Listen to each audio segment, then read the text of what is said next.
Good morning students. स्वागत है आपका अपने यूट्यूब चैनल कृति विद्या ट्यूटोरियल में।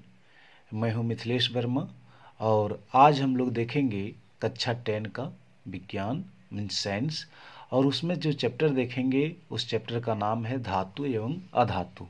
यह चैप्टर बहुत ही इम्पोर्टेंट है, तो ये वीडियो उन लोगों के लिए काफ़ी महत्वपूर्ण है जो कक्षा 10वीं में पढ़ रहे हैं और बोर्ड एग्ज़ाम लिखेंगे। तो 10वीं बोर्ड एग्ज़ाम के साथ साथ पॉलिटेक्निक, आईटीआई, पैरामेडिकल, आकांक्षा 40 इत्यादि विभिन्न प्रतियोगी परीक्षा की जो तैयारी कर रहे हैं उन लोगों के लिए काफ़ी महत्वपूर्ण है। तो आइए देखते हैं कक्षा 10 का साइंस। तो आइए देखते हैं आज का पहला प्रश्न कि निम्नलिखित में किसे चाकू से काटा जा सकता है? लिथियम, कैल्शियम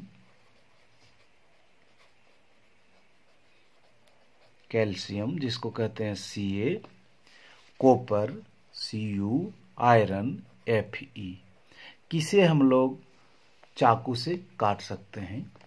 तो इसका जो सही आंसर होगा वह होगा क, लिथियम। लिथियम को हम लोग चाकू से काट सकते हैं, आसानी से जिसको चाकू से काटा जा सकता है, तो लिथियम हमारा क्या होगा? सही आंसर है। दूसरा प्रश्न है कि निम्नलिखित में किस धातु पर वायु का प्रभाव नहीं पड़ता है? वायु मतलब हवा, ऑक्सीजन। तो निम्नलिखित में से किस धातु पर वायु का प्रभाव नहीं पड़ता है? सोना, दूसरा है सोडियम, तीसरा लोहा, चौथा तांबा। तो इसका जो सही आंसर होगा वह होगा सोना। सोना मीन्स ऑप्शन का आपका सही होगा। सोना एक ऐसा धातु है ना, एक ऐसा धातु है जिस पर वायु का प्रभाव नहीं पड़ता है। यह संक्षारित नहीं होता है, संक्षारित मतलब नष्ट नहीं होता है, जिस कारण इसकी चमक सदैव बरकरार रहती है। इसीलिए जानते होंगे कि सोना में जंग नहीं लगता है, इसीलिए इसका उपयोग आभूषण बनाने में किया जाता है।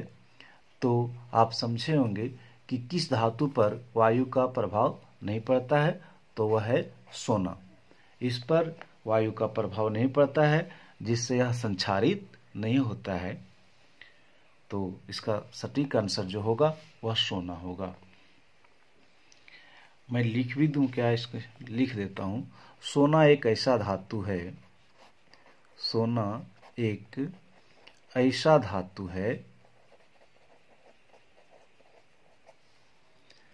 जिस पर वायु का प्रभाव नहीं पड़ता है, जिस पर वायु का प्रभाव नहीं पड़ता है और यह संक्षारित नहीं होता है।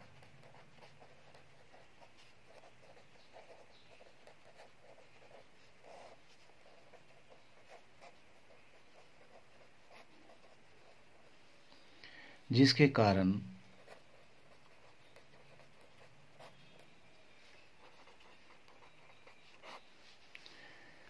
इसका उपयोग, जिसके कारण चमक सदैव बरकरार रहती है।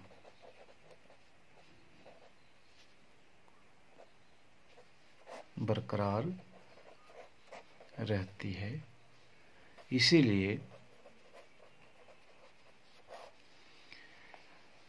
इसका उपयोग आभूषण बनाने में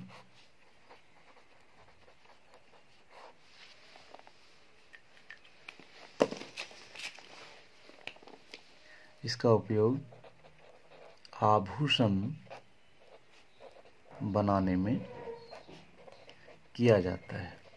तो ये भी प्रश्न आपका आ सकता है कि सोना का उपयोग आभूषण बनाने में क्यों किया जाता है? तो आप इसका आंसर आराम से लिख सकते हैं। तो हम लोग इस वीडियो को, इस लेक्चर को इतना आसानी से, इतना अच्छा बनाना चाहेंगे जिससे आप ऑब्जेक्टिव, सब्जेक्टिव, लॉन्ग, शॉर्ट सब कर सकें। इस तरह का कोशिश हमारा होगा। नेक्स्ट प्रश्न है कि कुछ धातुओं को पीटकर पतली चादर बनाया जा सकता है, इस गुण धर्म को क्या कहते हैं? हाँ, कुछ धातुओं को पीटकर पतली चादर बनाया जा सकता है, तो इसे क्या कहते हैं? तन्यता कहते हैं, आघात वर्ध्यता कहते हैं, दोनों कहते हैं, या इनमें से कोई नहीं कहते हैं। तो इसका जो सही आंसर होगा वह होगा, तो आंसर होगा इसका ख, आघात वर्ध्यता।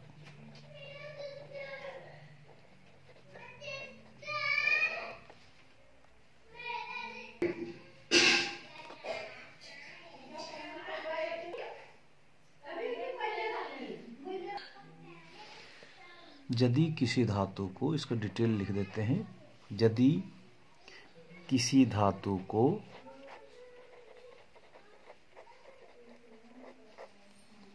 पीटकर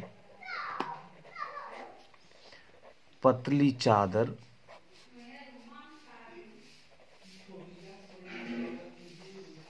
के रूप में बदला जा सकता है,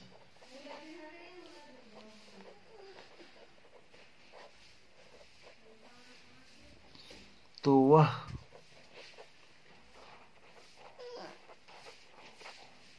उस धातु का आघात वर्ध्यता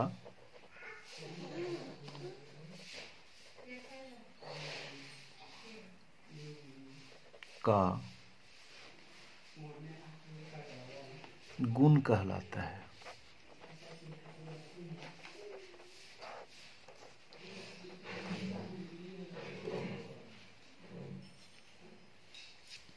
नेक्स्ट प्रश्न है, सीसा और टीन की मिश्र धातु को कहते हैं? सोल्डर, स्टील, गनमेटल या उपधातु? इसका जो सही आंसर होगा वह होगा क, सोल्डर। क्या कहते हैं? सोल्डर। इसमें क्या होता है कि टीन और सीसा का जो मिश्र धातु होगा, टीन और सीसा, सीसा को लेड भी कहेंगे हम लोग, लेड भी कहते हैं, लेड के मिश्र धातु को क्या कहते हैं? सोल्डर कहते हैं, सोल्डर कहते हैं। नेक्स्ट प्रश्न है कि ग्रेफाइट होता है विद्युत का कुचालक, विद्युत का सुचालक, दोनों, कुचालक और सुचालक, चौथा है घ, इनमें से कोई नहीं। तो ग्रेफाइट जो पेंसिल में पाया जाता है वह जो होता है वह विद्युत का सुचालक होता है, इसलिए आंसर जो होगा वह होगा ख। तो ग्रेफाइट विद्युत का सुचालक होता है, ग्रेफाइट विद्युत का सुचालक होता है। ध्यान रखिएगा, जबकि यह एक अधातु है, जबकि यह एक अधातु है, मतलब ग्रेफाइट क्या है? एक अधातु। यह भी प्रश्न आ सकता है आपका कि ग्रेफाइट क्या है, धातु है या अधातु है? तो ध्यान रखिएगा कि ग्रेफाइट एक अधातु है और इसका उपयोग जो है, इसका उपयोग पेंसिल में भी किया जाता है, पेंसिल में भी किया जाता है। नेक्स्ट प्रश्न है 6, इनमें से कौन अधातु होते हुए भी चमकीला होता है? देखिए, अधातु भी है और चमकीला भी है, तो कौन? कार्बन, ब्रोमीन, आयोडीन या इनमें से कोई नहीं? तो अधातु और चमकीला, कौन होगा? तो इसका जो सही आंसर होगा वह होगा ब्रोमीन। आंसर होगा ब्रोमीन, ख, ब्रोमीन।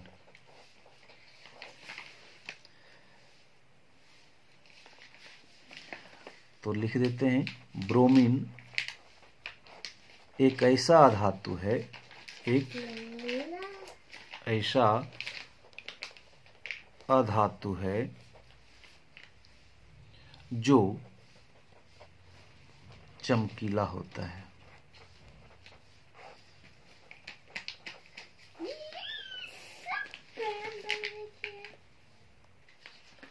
नेक्स्ट प्रश्न है 7।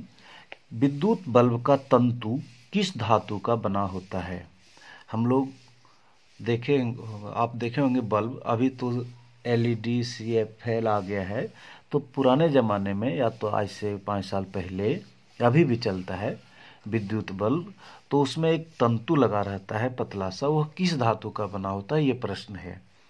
तो वह जो तंतु होता है वह किसका होता है? तो प्रश्न ऑप्शन है लोहे का, टंगस्टन का, तांबे का या सोने का। तो उसका सही आंसर होगा टंगस्टन का। तो इसका आंसर जो होगा आपका होगा ख, टंगस्टन का। तो विद्युत बल्ब का लिख देते हैं, विद्युत बल्ब का तंतु टंगस्टन धातु का बना होता है।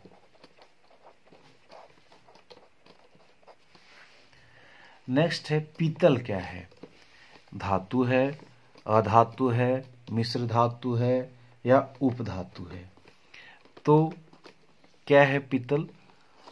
तो इसका जो सटीक आंसर होगा वह होगा मिश्र धातु। ये धातु भी है और मिश्र धातु यहाँ पर सटीक आंसर होगा। इसका जो सटीक आंसर हम लोग देंगे वह है मिश्र धातु, मिश्र धातु। तो ये मिश्र धातु है, तो क्या क्या मिलके बना होता है? तो पीतल एक मिश्र धातु है, पीतल एक मिश्र धातु है। यह जस्ते और तांबे के संयोग से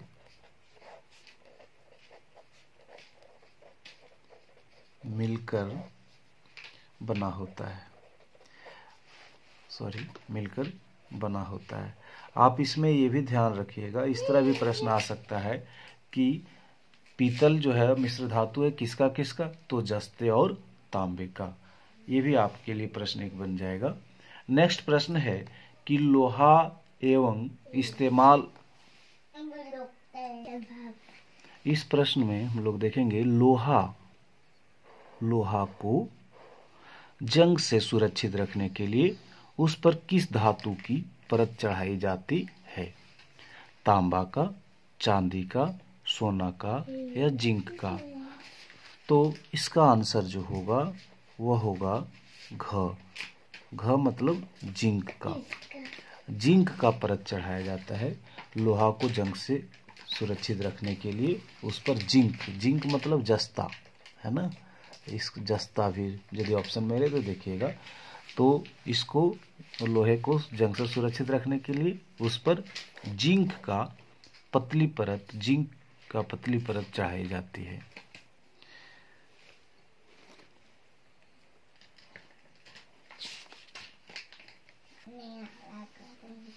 सबसे अधिक सक्रिय धातु क्या है? हमारा 10वां प्रश्न है कि सबसे अधिक सक्रिय धातु है कौन सा? पोटेशियम,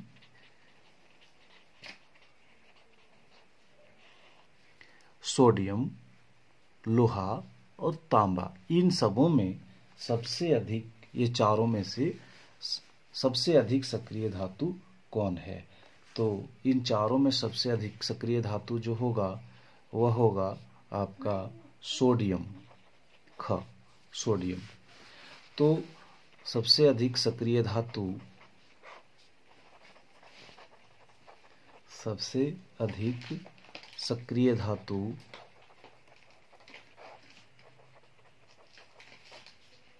सोडियम है। और ये भी पता होना चाहिए कि इसीलिए इन्हें किरोसिन तेल में डुबोकर रखा जाता है। इसलिए इन्हें किरोसिन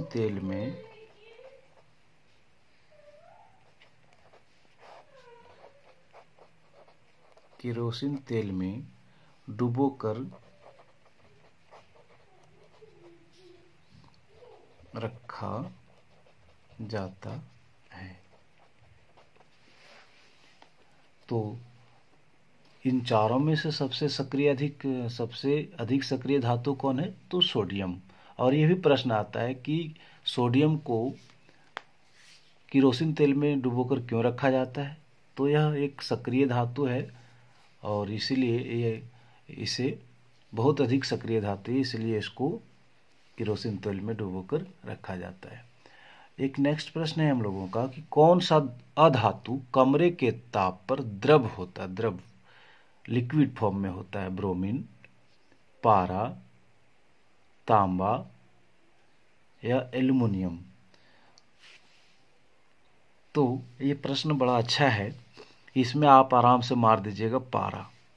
लेकिन जब पारा मारेंगे ना तो गलत हो जाएगा, क्योंकि पारा जो होता है वह धातु होता है। पारा जो होता है वह धातु होता है। लेकिन प्रश्न क्या है कि अधातु, कौन सा अधातु कमरे के ताप पर द्रव्य होता है? तो इसका आंसर जो होगा ना, आंसर होगा एक क, ब्रोमीन। इसका आंसर क्या होगा? ब्रोमीन। आप गलती से पारा नहीं मारेंगे, क्योंकि पारा धातु है और प्रश्न हमारा अधातु का है। तो इसके लिए हम लोग लिखेंगे कि कमरे के ताप पर द्रव्य अवस्था में पाए जाने वाले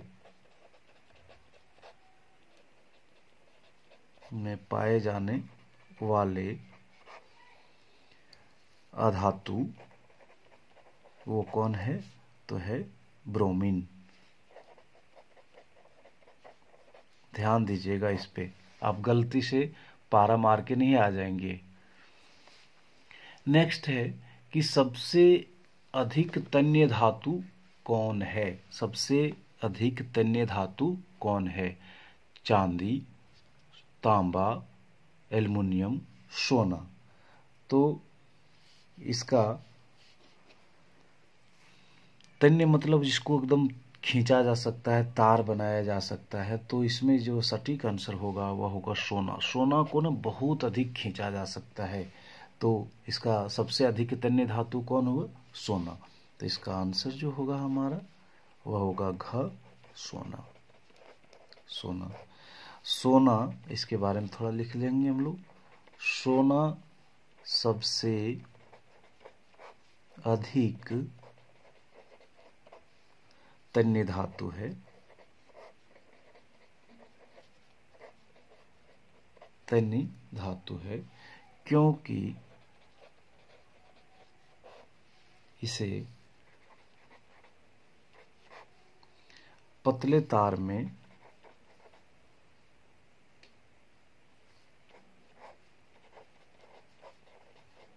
बदलकर खींचा जा सकता है।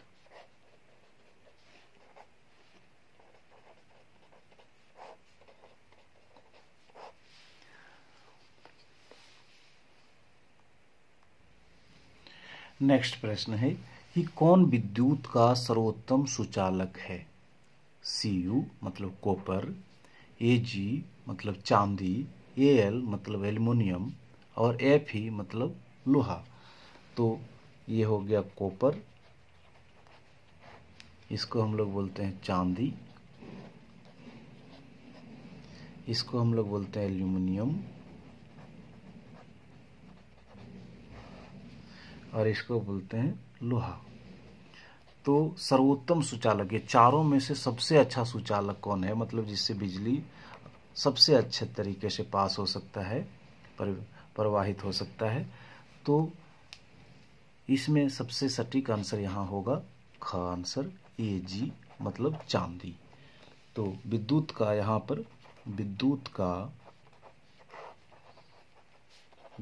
का सर्वोत्तम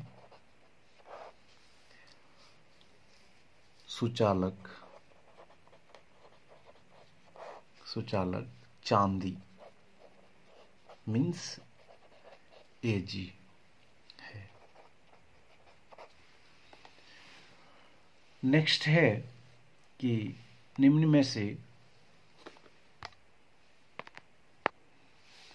में से कौन सबसे अधिक अभिक्रियाशील धातु है, सबसे अधिक अभिक्रियाशील धातु है। तो Mg मतलब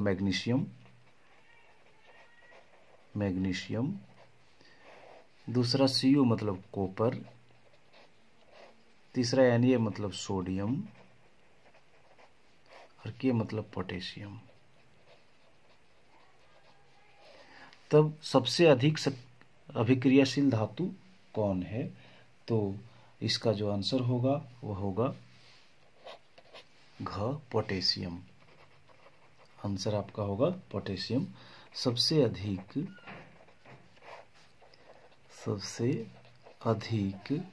अभिक्रियाशील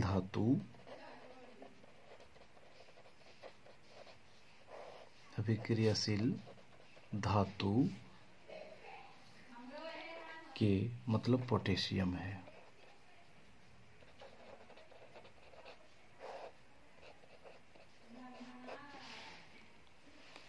नेक्स्ट है 15, हेमाटाइट किस धातु का अयस्क है। हेमाटाइट किस धातु का अयस्क है, सोडियम का, कैल्शियम का, एल्युमिनियम का या लोहा का। तो आप लोग पढ़े होंगे कि हेमाटाइट जो है वह लोहे का अयस्क है।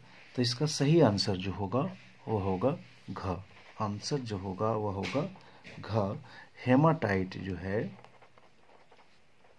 हेमाटाइट लोहा मतलब Fe है ना, Fe धातु का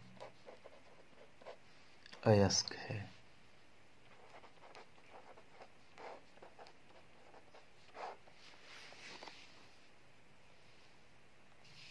नेक्स्ट प्रश्न है कि निम्नलिखित में से कौन अति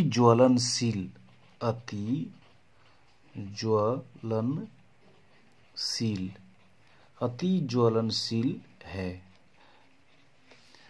लाल फास्फोरस, यह है श्वेत फास्फोरस, साधारण गंधक या प्लास्टिक गंधक। तो इसका जो है आंसर जो होगा सटीक वह होगा ख, श्वेत फास्फोरस।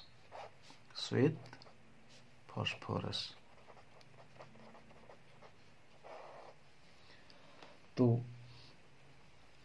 अति ज्वलनशील जो है इसमें से पदार्थ जो है वो है आपका श्वेत फास्फोरस। अति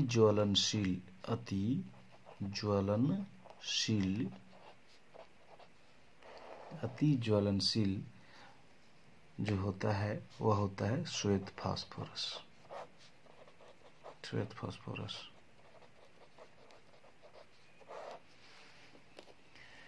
नेक्स्ट है कि सबसे कठोर तत्व कौन है, सबसे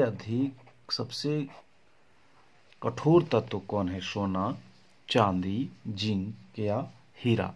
आप लोग इसका एकदम सरल सा सवाल है, इसका जो सही आंसर होगा वह होगा हीरा।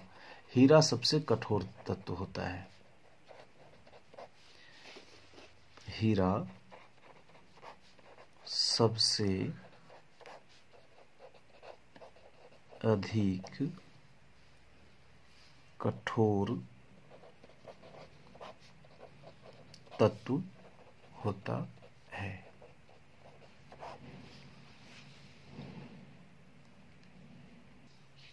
नेक्स्ट है कि शुद्ध सोना को व्यक्त किया जाता है। शुद्ध सोना को व्यक्त किया जाता है किसमें? 22 कैरेट, 24 कैरेट, 20 कैरेट या 12 कैरेट। तो इसका सही आंसर होगा शुद्ध सोना को जो है हम लोग 24 कैरेट में व्यक्त करते हैं।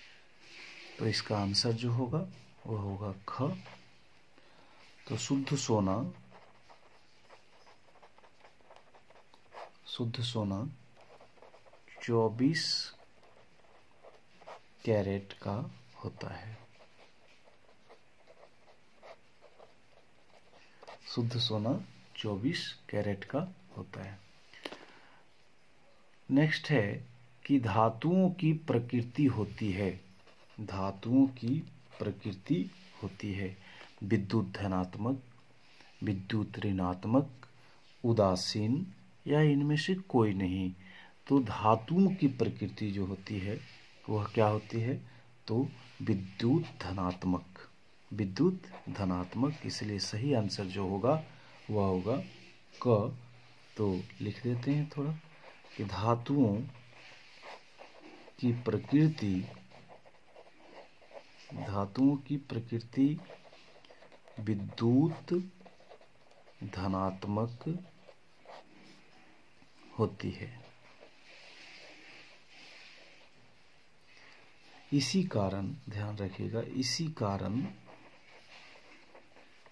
ये इलेक्ट्रॉन सरलता से त्याग देते हैं, सरलता से त्याग देते हैं। तो धातुओं की प्रकृति कैसी होती है? तो विद्युत धनात्मक। नेक्स्ट है 1 ग्राम सोना को कितना लंबा, 1 ग्राम सोना से कितना लंबा तार बनाया जा सकता है? 1 किलोमीटर, 2 किलोमीटर, 3 किलोमीटर या 4 किलोमीटर।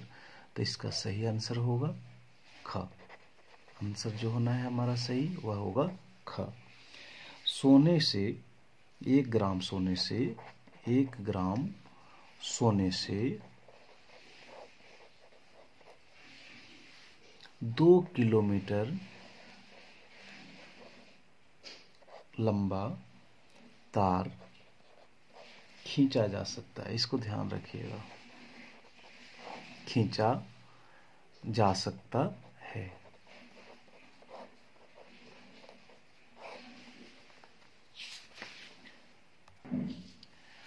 तो आज हम लोग यहीं तक, नेक्स्ट देखेंगे दूसरा चैप्टर। और यदि आप और बेहतर तैयारी करना चाहते हैं मेरे साथ मिलजुल करके, तो आप मेरे व्हाट्सएप ग्रुप में जुड़ने के लिए मेरे व्हाट्सएप नंबर 9934576402 पर निम्न जानकारियां शेयर करें, जैसे नेम, क्लास, ब्लॉक और डिस्ट्रिक्ट लिख करके मेरे इस व्हाट्सएप नंबर पर सेंड करें। तो हम आपको अपने ग्रुप में जोड़ लेंगे। मेरे ग्रुप से जुड़ने के बाद आप क्या कर सकेंगे? ऑनलाइन एग्ज़ाम दे सकेंगे। ऑनलाइन मोबाइल से आप एग्ज़ाम देंगे और साथ ही साथ आप देखेंगे कि हमने क्या सीखा है और मैंने कितना अंक लाया, वो साथ ही साथ आपको रिजल्ट भी मिल जाता है। तो आप मेरे व्हाट्सएप ग्रुप से ज़रूर जुड़ें। और साथ ही साथ मेरे व्हाट्सएप ग्रुप से आप यदि जुड़ते हैं तो आपको आपके एग्ज़ाम से रिलेटेड न्यू अपडेट्स आपको मिलते रहेंगे। मॉडल क्वेश्चन, गेस्ट क्वेश्चन भी आपको हम शेयर करेंगे और नए ट्रिक से, नए टेक्निक से कुछ शॉर्ट ट्रिक्स भी बताएंगे जो कि आपको बहुत मदद करेगा एग्ज़ाम में। तो आज ही मेरे व्हाट्सएप ग्रुप से जुड़ने के लिए मेरे व्हाट्सएप नंबर पर आप अपना निम्न जानकारियाँ शेयर करें। Thank you very much. फिर मिलते हैं नेक्स्ट वीडियो में।